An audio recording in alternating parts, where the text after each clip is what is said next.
It's 4 wins in a row for Michigan State. It's been 4 losses in a row for Oregon on the basketball court. Is anything going to change here, though?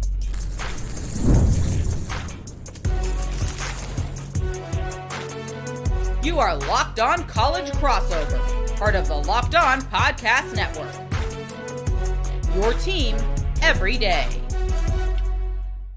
Today's Locked On Crossover is brought to you by Game Time. Download the Game Time app, create an account, and use code LOCKEDONCollege for $20 off your first purchase. Spartan friends, Spartan family. Also, shout out to Duck Nation over there. That's right, guys. It is a Locked On Crossover episode. It's Matt Sheehan of Locked On Spartans over here, and the guy that's shooting 2 thumbs up despite the basketball season.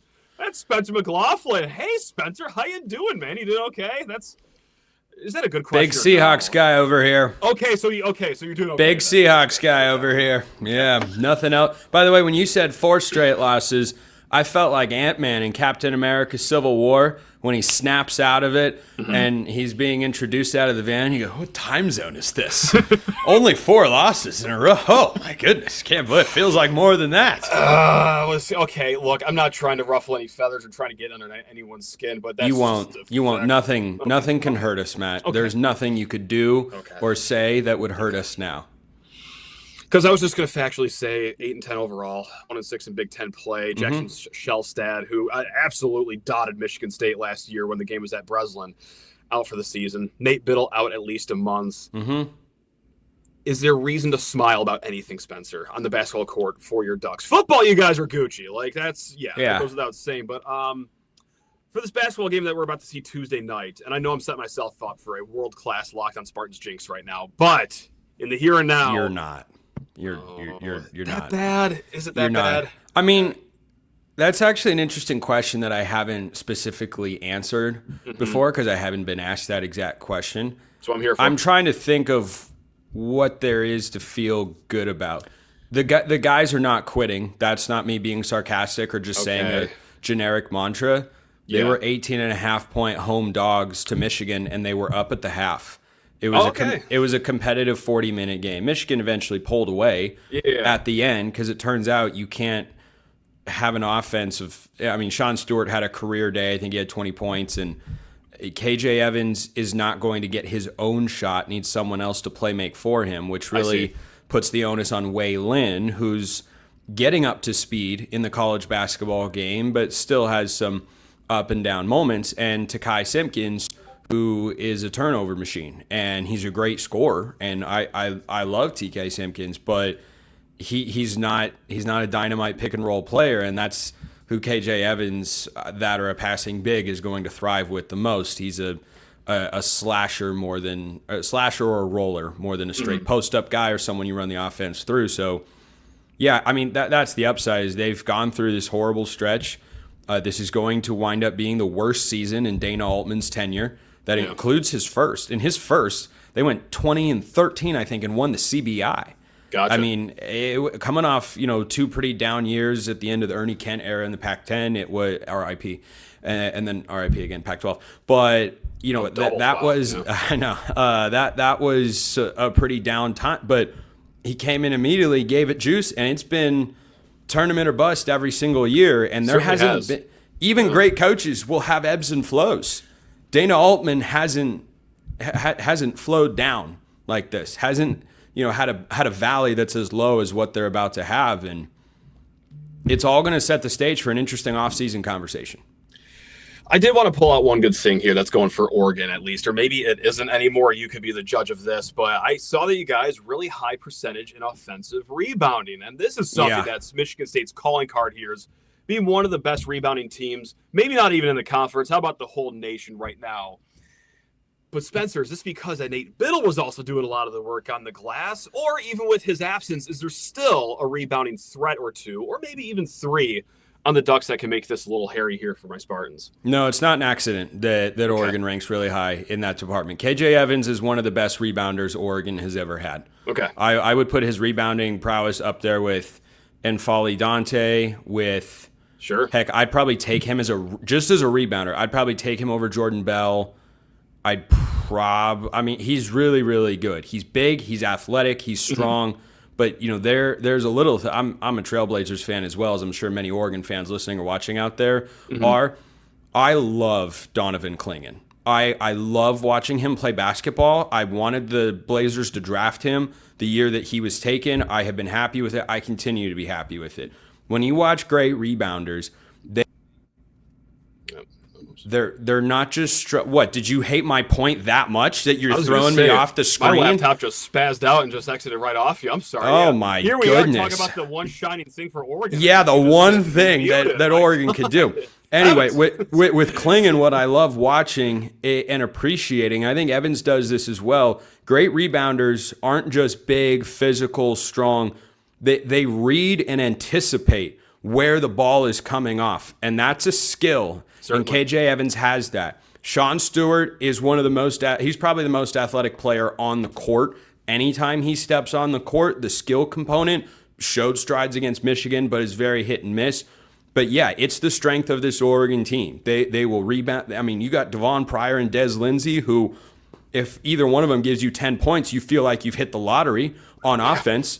But if either one of them gives you 3 to 4 offensive rebounds in a game, it's kind of standard operating procedure for those guys. They are big athletic wings, and they've got big athletic guys in the front court. And yes, not having Bittle absolutely hurts, especially for the back tap offensive rebounds. But you still got Stewart and Evans, and then Ige Demir is, again, not very skilled, but will work hard on the glass. So, yeah, I think if Oregon is going to pull an upset here, then it's going to be on the heels of creating second chances for the offense. How about the guard position here? Because obviously Shellstad being out, that's gonna have some repercussions on the offensive end. But I also gotta ask it from the opposite end too, the defense that he can provide, because our guy Jeremy Fears, coming off of arguably his best 2 games of his career. Now, arguably he's had some other good ones, but man, against Washington took over the second half, against Indiana took over the first half. Who's marking Jeremy Fears? Are you confident with anyone off the bench, or does it just fall off a cliff right after Shellstad? No, that's one of the biggest problems with this team. The flaw in the construction of this roster, of which there were several. I think the biggest one was the guard situation. They expected more from Wei Lin, is what I've suspected for a while, and he's starting to come around. He really is, and looks like he can be a capable backup point guard in college basketball. For the first month and a half, probably 2 really, of the season, Matt, he was borderline unplayable. And so you were leaning on Shellstad to be that guy. So, and they don't have a third guard there either. And I have been saying this for the last 2 years talking Oregon basketball. He wasn't the best, but he was arguably the most important. Every time Oregon has missed Keyshawn Bartholomew, they have gotten so much worse. Just a play, and they didn't replace him in an adequate way in the offseason. And it was something I called for. I said, they've got to find a guy who can come off the bench, start in a pinch, play make, give you points off the bench, and just be efficient and a solid passer. They didn't do a good enough job of that as a coaching staff. So the guard depth was already pretty poor, because you go from Shellstad to Lin, who's really, on a good team, Wei Lin is point guard 3. Well, he's point guard 1 on Tuesday night, and he was point guard 2 for this Oregon team.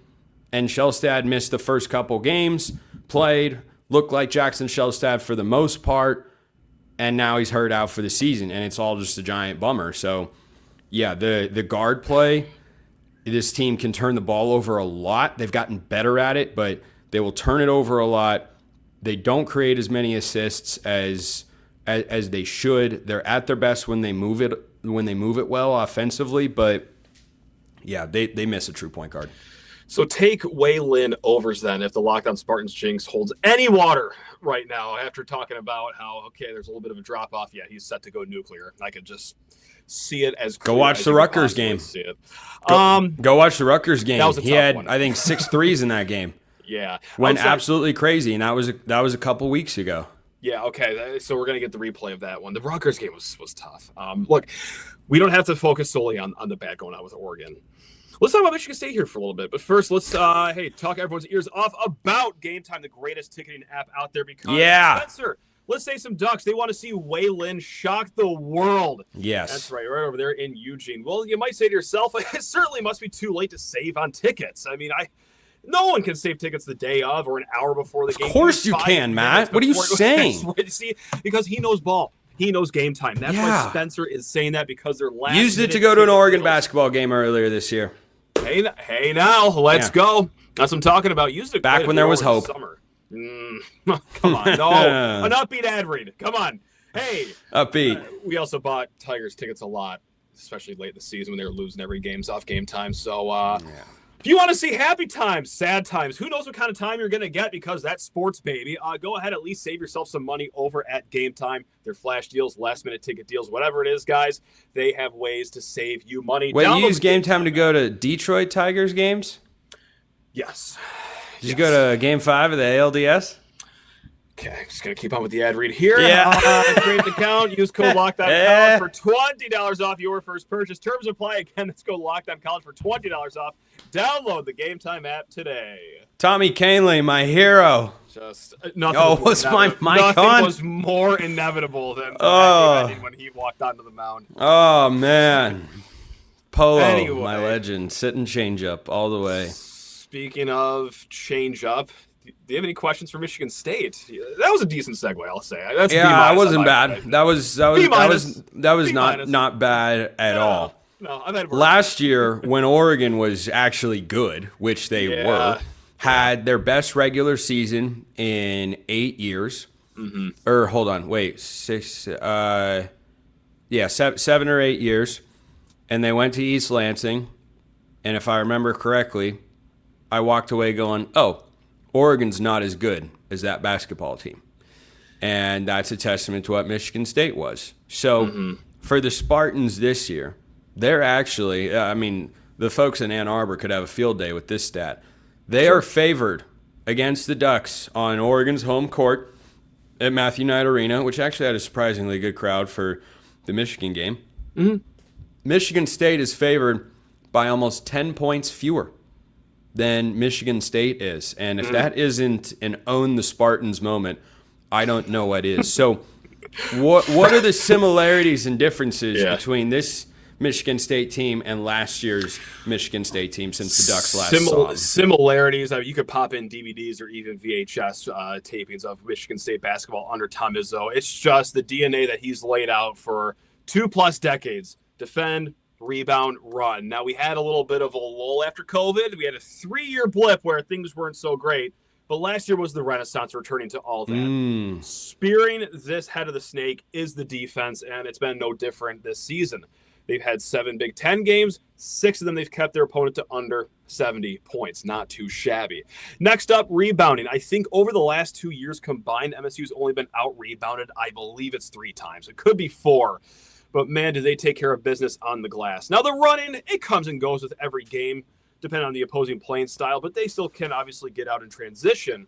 But the difference is, and this is what the Ducks fans found out last year, and even some Michigan State fans last year, too, because it was the Jace Richardson coming out party in that second half of that game. So I remember that. He unfortunately played too good, Spencer, and then he wouldn't stop playing so good because he eventually landed himself in the NBA draft, which he accepted with a smile on his face, as he should have. But boy, is that a bummer of a player to be missing out. But there's no one that has replaced him necessarily, especially at that 2-guard position, but other guys around him have raised their games.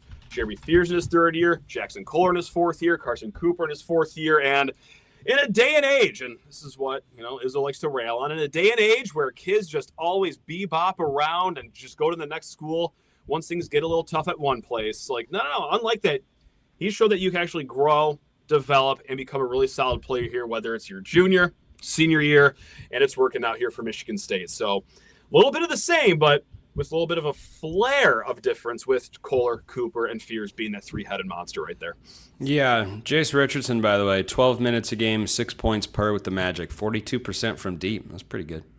God, that's unbelievable. I thought that was unsustainable what he was doing last year from 3, but apparently incredibly sustainable. Apparently he's just really good. I have all the confidence in the world Michigan State is going to win this game. They are the better team. I won't be surprised if, like in the Michigan game, Dana Altman finds a way to hang around for a while because, for all the flaws and criticism that's warranted about the makeup of this roster and how they just really failed to capitalize on what was their best season in quite a while a year ago. You know, when they made the tournament the year before, I think a lot of the national conversations, well, he's made the tournament 2 years in a row, 2 straight NCAA tournament wins. Yes, 100%. That's all factually accurate and valid to bring up. But the year before, they actually weren't getting in. They had lost a bunch of games to lower tier Pac-12 teams, RIP, and then they got hot and won the Pac-12 tournament to get an auto bid. They were not going to get in otherwise because they'd had some bad losses. Then they used that to snowball the momentum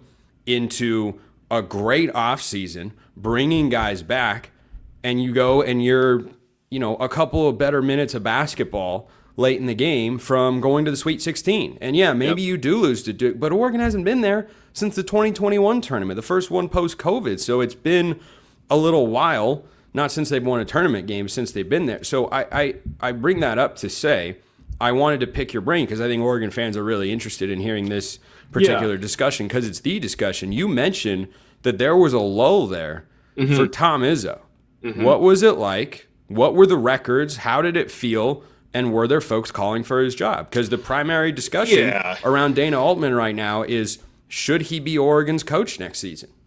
I mean, there's always a faction calling for someone's job, right? No matter how good you are. But it certainly got to not just whispers. A lot of folks calling for Todd Golden's job after he won the national championship last year. People calling for Kelvin Sampson's job at Houston. Look, I mean, hey, it's a small minority. It is always just a mainstay.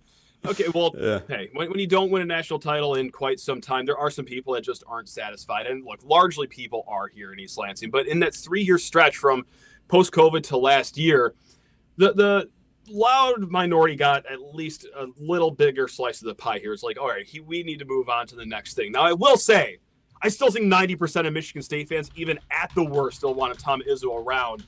But he just got guys that reestablished the culture here.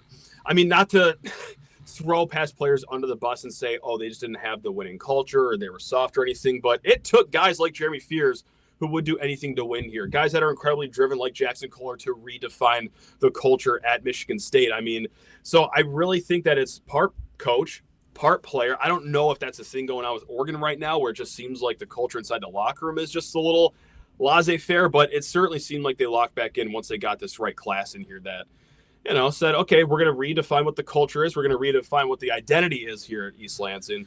And everyone just bought it entirely. And I swear I give a lot of credit to last year's team because for most of the season, it wasn't the Jace Richardson show. It was patchwork every single game, who was going to be the star. But they were selfless, and they knew that we're going to win this thing by defending and rebounding. And that's where it all came back together for Michigan State here. But by the way, oh ye of first world fan problems over there. Am I getting incorrect information here, or were these post-COVID down years not ones that included an appearance in the NCAA first four, an appearance in the NCAA second round, that's winning an NCAA tournament game, and an appearance in the Sweet 16, and then an appearance in the second round again, and then an Elite Eight run a season ago. That's all correct. So those were the down years that you referred to. That precisely, yes. Okay, so making the NCAA tournament. By the way, is the second round is seen as winning a game? Yeah, I think they switched it. Yeah, I think they used to refer that to terminology is not clear in any way, shape, or form. Kept it clean and concise and understandable for everyone, no matter the era. So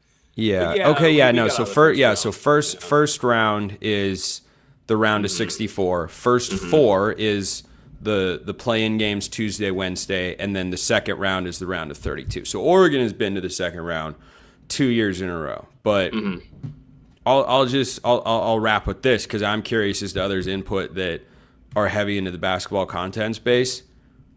Do you think it's reasonable to say Dana Altman should have at least a warming seat?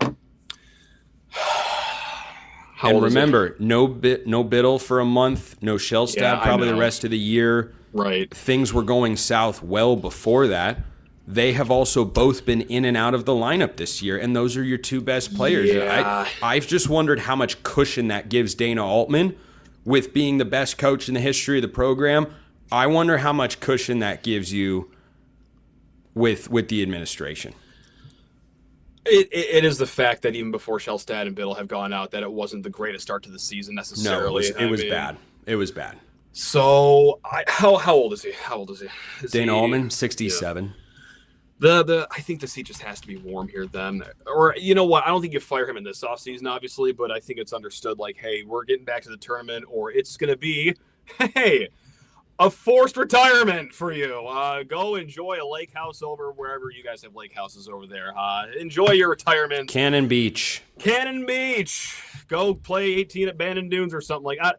Do whatever makes you happy in retirement, young man. But yeah, we're moving on to the next chapter here. If something like this goes on for the second year in a row, which I kind of just seem a little short leash-ish, but hey, that's the day and age of sports, baby. That's what happens. Yeah. By the way, going into that 23-24 season where they won the Pac-12 tournament, I had said, because they missed the tournament each of the 2 years prior, and that was coming off a run of, they would have made it during the COVID tournament that was canceled. He'd made the NCAA tournament 3 straight years, and every year but one since his second season. So it was 1, 2, 3, 4, 5, 6, I'll call it 7, 8. It was 8 NCAA tournament appearances, about a 10-year span.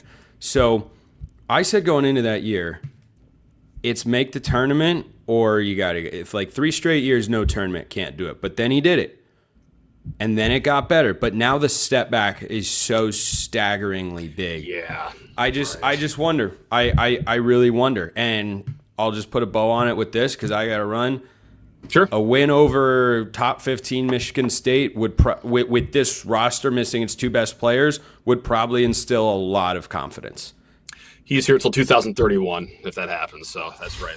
Could be. No matter what, someone is winning here, and it could be an extension for, or at least a cool down seat for one day. It would cool things off, but I think that's kind of where we're at. Is every game is, are we seeing enough, or without the 2 best guys, can we even assess that? But yeah, anyway, I have to go like right now. Hey, you're the best, Spencer. We're recording this. We'll see you later, guys. That's Spencer McLaughlin, Locked On Ducks. I'm Matt Bye, Sheehan, Spartans Locked On fans. Spartans. Good to talk to you all. Thanks for Derek Harmon. That was great. See you. Hey, I'm glad it all worked out for you over there. Yeah, it really did. Fun. It really. How nice is all that? Yeah, don't really did. Best of luck. We'll talk football some other time. Go Mariners. Okay, fine. Okay, bye now. Go Mariners. All right, guys. We'll see you soon.